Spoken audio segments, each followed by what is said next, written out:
Hey guys, welcome to PCube, where we watch and talk about music as classical musicians. Today's song is a request by Robert, one of our supporters on Buy Me a Coffee. Thank you, Robert, for your support and your song suggestion. This is Red Hot Chili Peppers. He was very enthusiastic about this specific performance. He loved apparently this performance, one of the best performances, live performances ever done. This song is Venice Queen. We don't know the song and neither the band, but we read a little bit about the history of the song, because we wanted to know a little bit more, and the history is very interesting. So now we are even more intrigued to explore this band, but also hear how they're gonna put that to music.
Let's just pause here, even though we haven't heard him that much, but I guess because of the long intro, we are 3 minutes in, and I don't know about their copyright, how they work.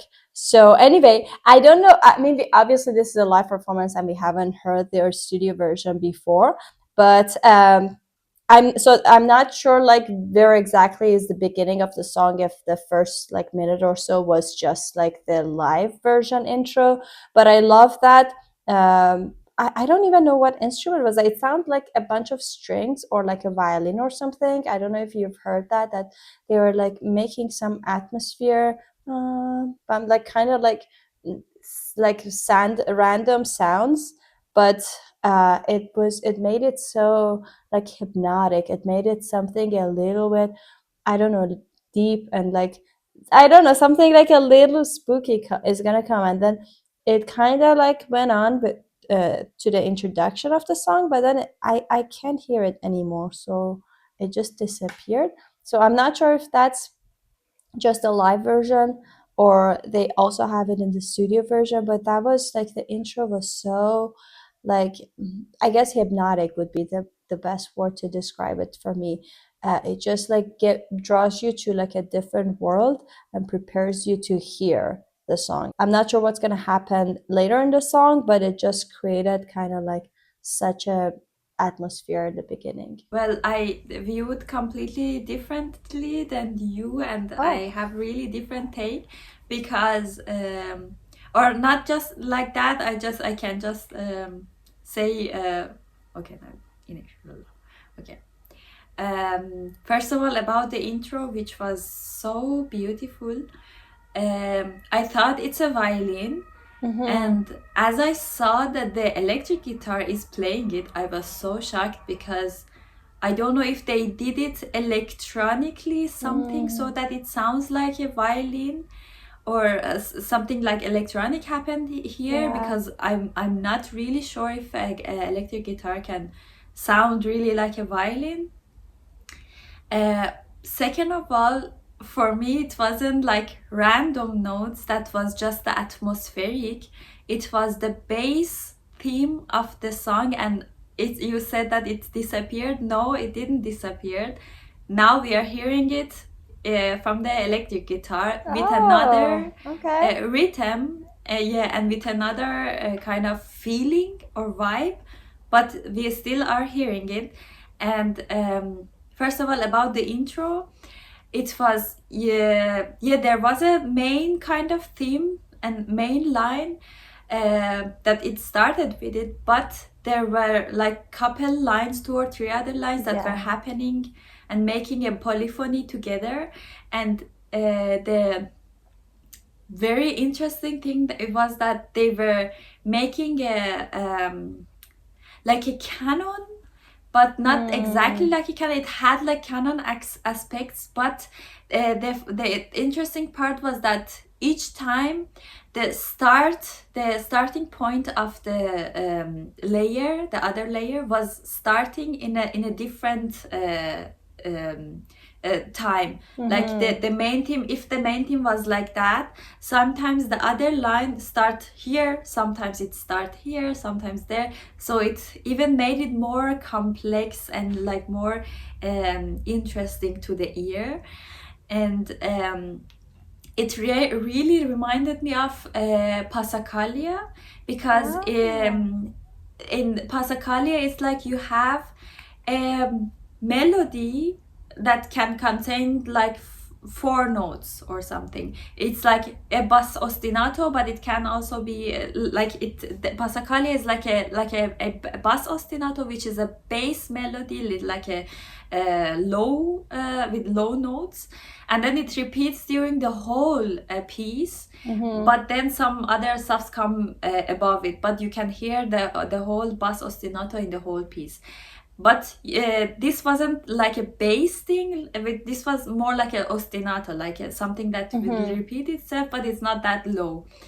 But just the thinking reminded me of that, because it's exactly like you begin with the pure, just these main notes as they did, and then you start to add a little like chords, or like in this case lines to it, and now it disappeared for a couple seconds in the beginning that the song started, but now it's coming back with the electric guitar and we can still hear it. It's not definitely Passacaglia, but it reminded me of that, and had like the same mindset. Yeah, I would like to Interesting. listen to more, Yeah. so that I can say. Let's see what happens. When you can roll, where you come from, where you going,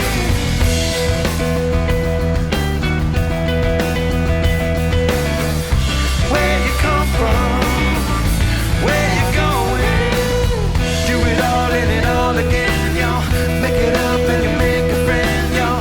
Paddle on just around the bend and find a place where you can see all the mama and the papa. Take a chance on the way.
closely. And Okay. That was the worst part to pause. It was completely in the like, also like this guy's face in this middle part. Okay, scary. But I was gonna, but I was oh because my god, yes. I was going to talk about, because I heard like these beautiful harmonies between the vocals, and I was waiting for a right moment to pause it, so we can talk about it. But I guess I chose the wrong moment. But I love that the harmonies that they are. I can't look at this. Yeah, I can also look at the guy. It's so scary. Oh my god! Oh my god! I was gonna say that I love that how the intervals that they chose to harmonize.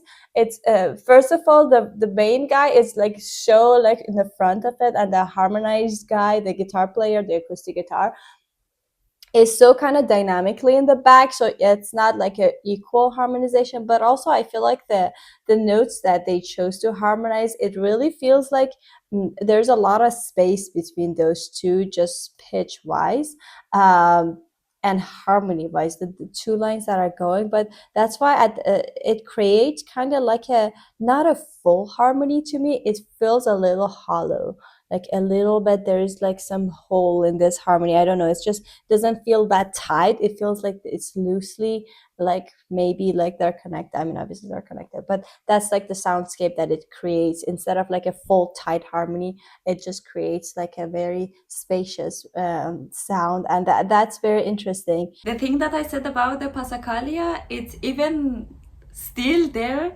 because now we hear the melody from the acoustic guitar. It was still the melody from the violin part, and it's so interesting that they were like in the middle. They were like, maybe the people forgot how was the main theme that we started with, so let's bring it once again, so that when we put it and transfer it to the acoustic guitar, the people can again hear it, that it's still the same melody. And it's so I love it when you take just one idea and you play it very geniusly with it, like the different rhythm, different harmony, or different speeds, and it's so satisfying to listen. It's like it feels so comfortable, and I don't know, feels like home to have a main theme and in your ear, and then keep listening it, keep hearing it back again and again, but in like a different variation. And it's every time that it comes, you're like, oh, it's the same theme. And about the harmonizing with these two people, the two singers, I love it. So it's so beautiful. It's so enough and in the right place and in the right melody and in the right pitch. Yeah. Okay, I don't want to play it because I love looking at this frame, but we have to.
alone.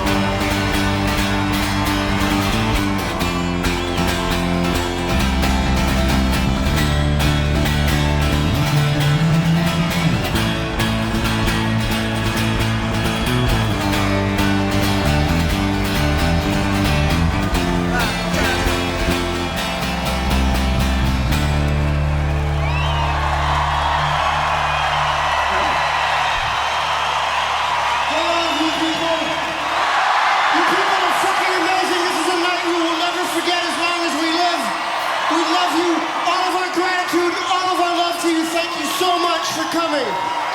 We are humble and little and small in your presence, and we're grateful. Thank you. Except for Chad, he's pretty big. So I think this was the last Such song. a big crowd. Yeah. So I have a question. Did you realize something interesting?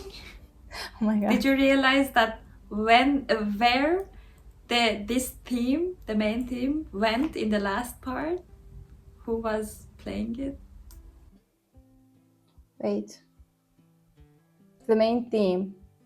The singer, the second singer, right? Yes. Yeah. Yeah, exactly. Yeah. I was like, oh my god, now the exactly this he was repeating. Yeah. I mean, he was also going other places in between, but he was also harmonizing it with this theme that they started with. It's so cool. Yeah. That they do such a thing. Yeah. I think that the composition or songwriting arrangement, whatever you call it, of the song was very like, even though it didn't sound like everything is so tight together, but the thought behind it was very like well planned and very like structured, and there's like an architecture behind it, not like, okay, let's just see what happens. It didn't have that much of an improvisatory feel to me, especially with the fact that the theme that you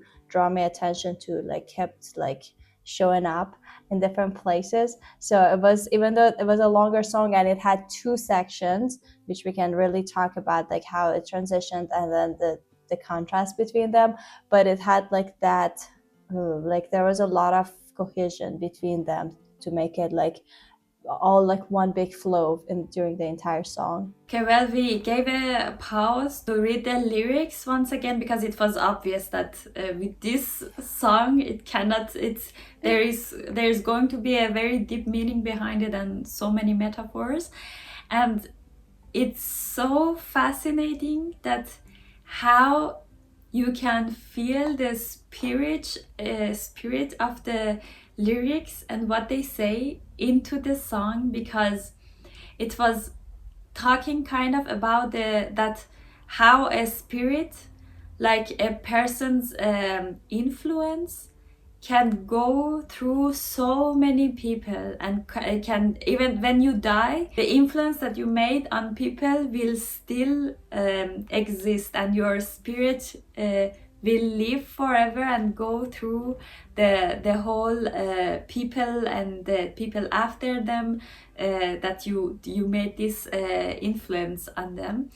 And it was exactly, in my interpretation, this melody, this very like mesmerizing melody that started with, was representing that spirit that never dies, and it goes through like guitar electric, like other people, and then when they die, even it's like other, like a guitar acoustic, and the singer, this spirit was just traveling through the whole different people, and would always be continued. Yeah, and it was interesting when we first like looked at the lyrics, especially the second half. I feel like it was more direct lyric wise, so we knew, okay, he's talking about that. But in the first half, it was interesting that it was very, like, I don't know, it was very fragmented and not like a story. Like you couldn't really tell that, oh, he's telling a story about this person or anything. It was very like just little fragments of like, oh, I feel that, or I'm wondering that where does the spirit go, or like there's like such uncertainty that what is happening.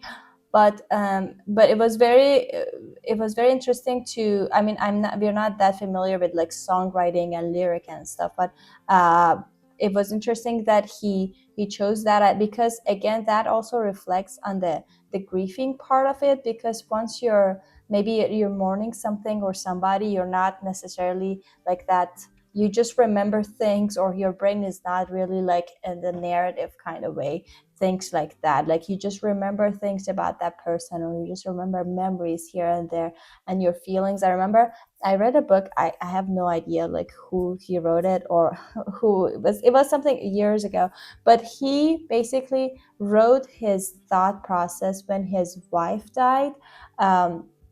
And it was very like they had a very like close connection together. It was like a famous writer, and then he later on, like whenever he was not planning on publishing them, but he just wrote like some random stuff, and when you read it, some of them don't make that much of a sense, but he kind of recorded his thoughts whenever he was thinking of something, when he was going through that grief process. So the lyrics to me kind of reminded me of that a little bit, because they're just so fragmented. At the same time, yeah, it makes sense, but not maybe in the first glance, at least for me. It did not. I had to like read a few times and look them up.